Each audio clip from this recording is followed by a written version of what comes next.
다음은 존경하는 정점식 의원님 질의해 주십시오. 예, 통영오송 출신의 정점식 의원입니다. 비서실장님, 네.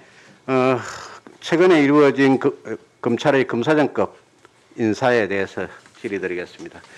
실장님, 대통령께서는 신현수 민정수석에게 민정수석직을 제의하면서 의견은 존중하고 자율성을 주겠다라고 약속을 했다고 일부 언론에 보도가 되는데 그런 거 알고 계십니까?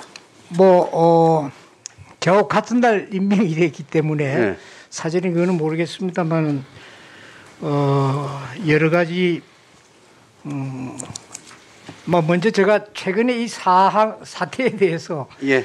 비서실장으로서 국민들에게 또 다른 작년에 여러 가지 법무와 검찰의 그 피로도를 준 데 이어서 또 그렇게 돼서 참 송구하다는 사과의 말씀을 드리겠습니다. 그런데 이번에 신현수 수석의 사의 표명 해프닝으로 비춰볼 때 민정수석의 의견은 존중되지 못했고 신수석과 했던 대통령의 약속은 거짓이 아니냐라는 생각이 듭니다. 실장님, 통상 검찰 인사는 이제 검찰청법에 따라서 법무부 장관이 검찰총장의 의견을 들어서 이제 대통령에게 제청을 하고 이제 결국 임명과 보직을 대통령이 하는 것으로 규정이 돼 있죠. 그렇습니다. 법무부 장관의 제청에 의해서 대통령이 제거하는 걸로 돼 있고 그 제청하는 과정에 민정수석은 대통령을 보좌해서 검찰과 법무사의 그 인사 문제를 협의하고 조율하도록 그렇게 돼 있습니다. 예. 그렇다면 이번 2월 7일자 검사장급 인사와 관련해서 이것 인사안을 누가 언제 대통령께 보고를 드렸습니까? 누가 일정 이것은 제가 공개할 수가 없습니다. 그러나 전체 흘러갔던 프로세스는 제가 좀 말씀을 드릴 수가 있습니다. 그 말씀 드릴까요? 그 실장이 보고하신 겁니까? 아닙니다. 그러면 비서관이 보고를 했습니까? 통상 그거를 이해하시면 되리라 생각합니다만은 통상 인사에 대해서는 민정수석이 법무와 검찰의 의견을 들어서 협의하고 조율하는 역할이지 거기에 민정수석이 결재 라인이 있거나 이건 아닙니다. 아니, 제가 말씀드린 거는 누가 그 인사안을 보고를 드렸냐. 아까 말씀드렸듯이 제가 그거는 공개를 할 수가 없습니다. 그걸 공개하지 못할 이유가 뭐 있습니까? 민정수석 아니면 실장님이 하시거나 아니면 선임 비서관이 하거나 셋 중에 하나 아니겠습니까? 그런데 그것도 공개가 안 된다고요? 그러면 이번 검찰 인사안 발표가 이제 2월 7일자였고 였는데 이 인사 발표 전에 대통령께서 결재를 하신 겁니까? 그건 일반적으로 장관, 차관, 대통령 임명하는 경우에 절차가 의원님도 잘 아시다시피 우선 인사를 이제 협의해서 확정을 하고 나면은 대통령께 승인 절차가 있지 않습니까? 그 승인 절차는 여러 방법이 있습니다만은 그 승인이 끝나고 나면은 발표를 합니다. 그렇게 하고 난 뒤에 전자결제를 하게 되어 있습니다. 그렇게 하고 그게 인사혁신체에 공개가 되고 이런 과정 그 승인을 언제 하셨냐고요? 승인은 발표 전에 합니다. 이번에도 발표 전에 승인을 그렇습니다. 하셨습니까? 그렇습니다. 그런데 일부 이제 언론 보도 등에 비춰보면 대통령께서는 2월 8일 날 사후에 결재했다라는 그 발표가 있거든요. 언론에 여러 가지 이번에 그래서 가급적 청와대에서는 이번 이 건에 대해서 많은 것을 공개를 했습니다.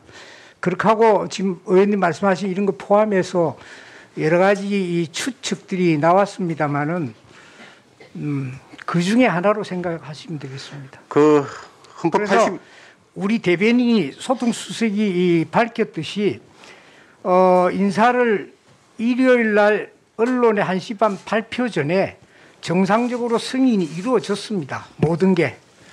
자, 그럼 대부분 결재는 그 이후에 이루어졌다라는 말씀이시죠? 그거는 전자결재는 통상 그렇게 합니다. 그런데 그 헌법 82조에는 대통령의 국법상 행위는 문서로서 한다라고 규정을 하고 있죠. 문서라는 게 전자결제 의미입니다. 그러니까. 네, 그렇습니다. 네. 그 소위 국법상 행위인 그 인사 역시 문서로 해야 되는데 그 검사장급 인사 역시 문서로 해야 되는데 그 문서로서 인사를 행하지를 않고 그냥 말씀으로만 이렇게 아니요, 그건 해서 인사 발표가 이루어졌다는 그건 겁니까? 확인해 보시면 되는데 정부의 장차관 인사가 전부 다 그렇게 그 프로세스로 이루어지고 있습니다.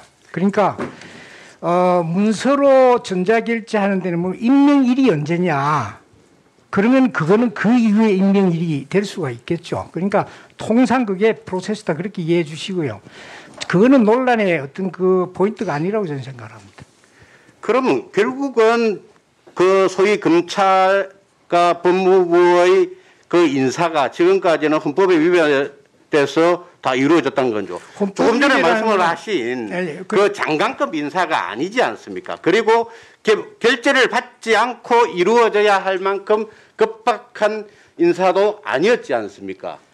그런데도 불구하고 그냥 문서 결재는 사후에 그냥 했다는 게 그 소위 헌법에 위반되는 행위라는 거죠. 그렇지 않습니까? 요거는 이번에 건 관련을 치지 마시고요. 지금까지 정부가 한 장차관들에 대한 인사 전체가 합법적이냐 아니냐 이 측면을 한번 다뤄주시기 바랍니다. 그렇게 옛날서부터 해왔습니다.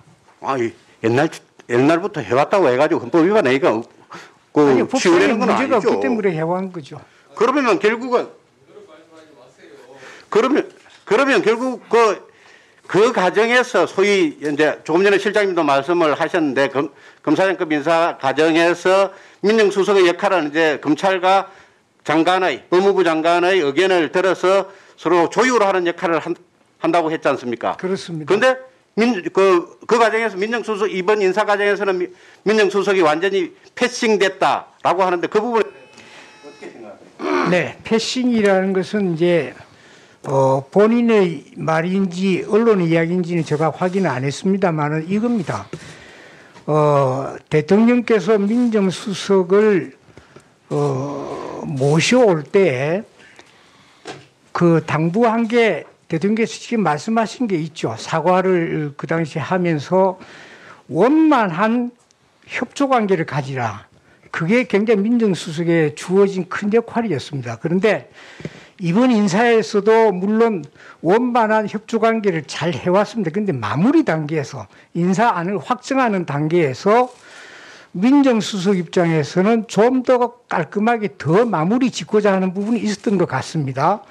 법무 입장에서는 아까 의원님 말씀하신 대로 제청에 의해서 대통령께 이제 제가 승인이 올라가니까 요 정도 선에서 충분히 협의가 되어졌다고 생각을 했고 그 사이에 민정수석 입장에서는 이 부분을 대통령을 보좌해서 인사 문제를 협의하는데 법무부의 어떤 그 리더십이라 그럴까요? 신뢰 또 검찰에 대한 신뢰 이런 부분에 좀 상처를 받았다라고 생각할 수도 아니겠습니까? 그래서 이제 그런 쪽에 표출된 그 문제지 기본적으로 뭐 언론에 나오듯이 그것을 완전히 민정수석의 그런 역할을 줬는데도 불구하고 패싱을 했다 하는 것은 추측에 불과하고 사실이 아니다 그렇게 제가 확인드리겠습니다. 네, 수고 많으셨습니다. 다음은